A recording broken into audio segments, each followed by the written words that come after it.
Kanang gisigi ninyo og away, inyo pa nang giserbisyo, daghan pa mga Pilipino ang mabulahan, usik atong buhis kag gisweldo aning mga tawhana nga nagsigir ag away mga kabombo. Imbes mo focus sila sa ilang atensyon sa pagsulbad sa mga problema sa nasod sa Pilipinas, nagsige naman noon og linabayay og lapok. Kung pwede pa lang nga ibalik ang panahon, may pawala na lang padag-a. Daghan na kaayo ang mga butante nga wa na makauyon sa dagan sa panghitabo karon. Matud pas uban nga kung naibaw-an pa lang daan, may pa na lang kuno wala butari. Ang akong nga gipasabot ani mao ang tandem nila ni Presidente Bongbong Marcos o Vice President Sara Duterte. Imbis nga igahin ang ilang oras sa paghatag og maayong pagpanerbisyo ngadto sa katawhang Pilipino, apan ang nahitabo karon, nagsige naman noon og linabayay o galapok ka. Nagtuo ko nga dili na ni mag-uli ang ilang maayong kabubuton. Nagtuo ko nga mas mugrabe pa jud og maayo ang ilang panag-away.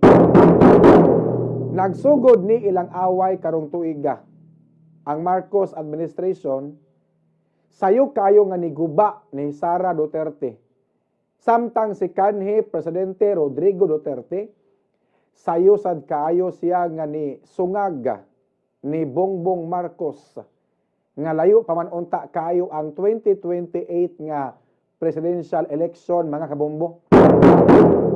Nagsugod ni ilang away sa dihang nasayran nga nakasulod ang ICC dinhi sa Pilipinas aron mag-imbestigar sa war on drugs ni Duterte. O gisundan usab kini sa issue sa People's Initiative nga diin nabalaka ang kanhi presidente nga si Duterte nga basin kuno dili na magpapuli si Marcos sa iyang pwesto isip presidente. Kay usbon ang pipila ka mga provision sa 1987 Philippine Constitution. Nabalaka si Duterte nga basin mapareha si Bongbong Marcos sa iyang papa nga wa na magpapuli mga kabombo. Kay matud pas kanhi presidente, ang mga presidente nga makalingkod sa Malacañang walay lain gihuna-huna. Mao ang pagpa-extend ra gyud silang termino mga kabombo. Tungod nini, nagsige nagapasyatab ang kanhi presidente nga bangag si Bongbong Marcos. Left and right nga mga rally sa maisog nga nagsigilag panaway ngadto kang Marcos ngadto sa Marcos administration mga kabombo. Og tungod nini, daghan ang naamong ni buwelta pod ang Marcos administration. Hinungdan nga naugkat ang war on drugs nga padayon nga gitukik karon sa Quadcom or sa Quad Committee nga diin daghan ang naipit nga mga pulis nga misunod sa war on drugs ni Duterte mga kabombo. Hasta ang issue sa corruption wala usab palabya sa mga congressmen nga kaalyado ni Bongbong Marcos. Nabulit karon sa kontrobersiya si Vice President Sara Duterte. Hilabi na nga gipangitaan na siya karon sa mga magbabalaod kung asa padung ang iyang confidential fund. Katong mga minilyon nga kantidad nga gigasto aron iprinta og mga libro, katong libro about sa friendship nga giingong allegedly questionably og ang paggagasto sa iyang opisina og 125 million sud lang sa 11 kaadlaw mga kabombo. Nagsugod ni katong ningon na si Lisa Marcos ba nga bad shot na siya kang Sara Duterte. Kung tinuod gyud nga amigo si Sara ngadto kang Bongbong Marcos, nga naman every time mutambong si Sara sa rally sa maisog nganlan ni Rodrigo Duterte og bangag si Bongbong Marcos, perti mang bahak-hak og katawa ni Sara Duterte. Nasakitan si Lisa Marcos didto nagsugod nga ni retaliate ang Marcos administration, giugkat na pud la mga isyu mga kabombo. Nibaws ang Marcos administration tungod sa ilang away, daghan ang nadamay. Hasta ang mga staff sa Vice Presidente nga sakit tungod sa stress o nakulba. Ha? Nakulbaan og mayo. Grabing kakulba ang gibati. Gipatawag sa mga mababalaod, ang mga staff ni Sara, nga sakit oy. Ang uban gipang contempt mga kabombo, ha? Gipang priso sud sa pila ka adlaw kag gipang contempt man. Samtang ang kanunay nga ilabay nga isyu sa kampo sa mga Duterte ngadto ni Bongbong Marcos, matod pa nga bangag si Bongbong Marcos sabog. Naay panahon nga magkagot ang ngipon ni Bongbong Marcos. Magkagot yang ngipon ba? Samtang gi-interview sa mga sakop sa media, gihimuan dayon og isyu nga drug addict kay nagkagot ang ngipon. Nganong dili man mohimo og legal nga aksyon ang presidente ani nga gipasanginlan naman siya nga drug addict. Makadaot ni siya ang pagkatao nga pasanginlan siya nga drug addict. Hilabi na magkagot kuno iyang ngipon mga kabombo. Napatoy mga pasiatab si Attorney Glenn Chong nga maong nakadaog si Bongbong Marcos kay gitikas sa Smartmatic ang eleksyon. Kabugat anak nga mga pasangil, seryoso kayo nga mga pasangil. Kung naay tikas nga nahitabo last 2022 nga eleksyon, sa to pa failure di ay atong eleksyon. Ha, kay gitikas da ito mga kabombo, matod pa ni Attorney Glenn Chong, katulo kuno gi meeting ni Lisa Marcos ang Smartmatic. Gimiting niya ang Smartmatic aron masiguro gyud nga makadaog si Bongbong Marcos mga kabombo. Wa mo nakapangutana diin na gikan ang 31 million nga boto ni Bongbong Marcos.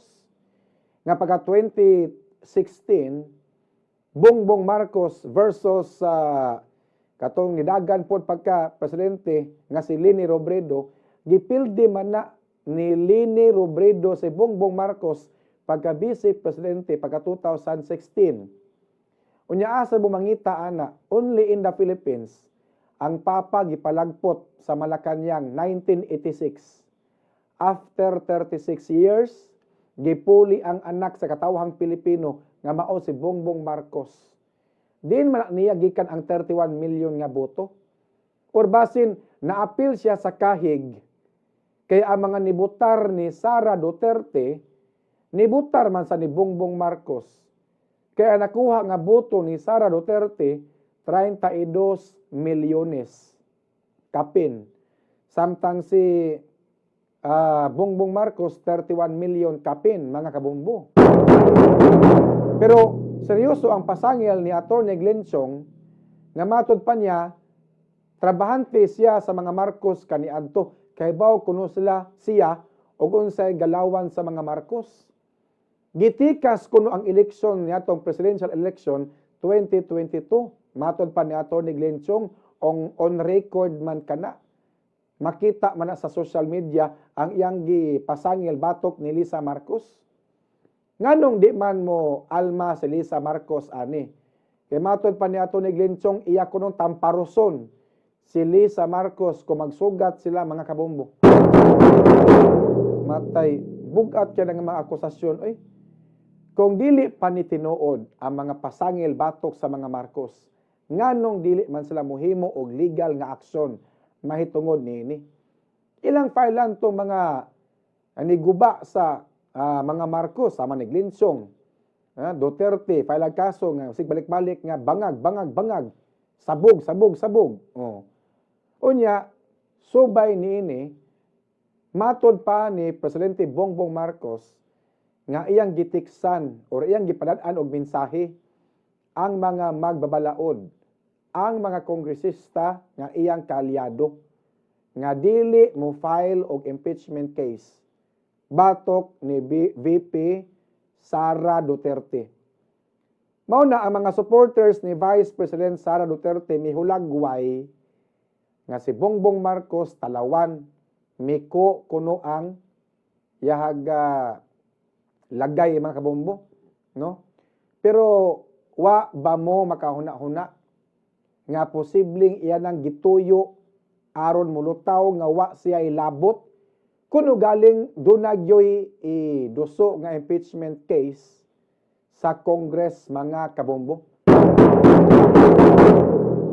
Aron makapanghunaw siya og di nasab siya pasanginlan nga gigukod niya ang iyang vice presidente. Mga kabombo, wa mo kauna-una anak nga nanghunaw daan si Bongbong Marcos nga wala kuno sa kalabutan sa impeachment case nga atubangon pohon ni Sara Duterte. Kaya magipahibaw sa mga sakop sa media nga ni padangat siya text message sa mga kongresista nga dili filean og impeachment si Sara Duterte. Apan subay gihapon ini ang si Makabayan Black sa House of Representatives nag-andam na sa pagduso og impeachment complaint mga kabombo, no? Batok Vice Presidente Sara Duterte. Sumatod pa sa Makabayan Black sa House of Representatives, doon na sila giandam karon nga impeachment complaint batok ni Sara. Kini mao gibutyag ni Gabriela Party List Representative Arlene Brosas, mga kabombo, nga dili angay manghilabot ang Malacañang sa hisgutanan sa impeachment ni Duterte, mga kabombo. Kunya posible kuno nga Lunes iduso ang impeachment complaint batok ni Sara Duterte, mga kabombo. Giuwan karon og mga kini nga kaso si Sara Duterte. Ang mga pulis ni file tong kaso about ni batok ni Sara, mga kabombo. No, unya kini ang pagsulti niya nga kung mamatay si Sara, ipapatay niya ang pamilyang si Bongbong Marcos, Lisa Marcos o si Romualdez. Gibisigaran po si Sara Duterte ana, mga kabombo. Matod pa posible nga doon na po sila ang atubangon nga kaso regarding sa gibuhian niya nga bugat ka mga pamahayag.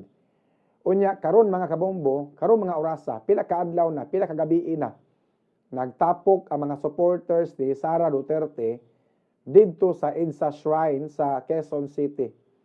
So dako akong pagtuo nga mas mugrabe panigmaayo, unya mas mudaghan pa na ang mga tawo nga magtapok diha pohon, delikado og papareha ni atong EDSA People Power nga din gipalagpot si Marcos Senior, mga kabombo. Pero nagtuo ko nga nangandam na punidaan ang mga Marcos kung unsaon nila ang mga pamaagi nga dito mahitabo ang nahitabo kaniya to sa ginikanan nga gipalayas dias Malacañang, mga kabombo.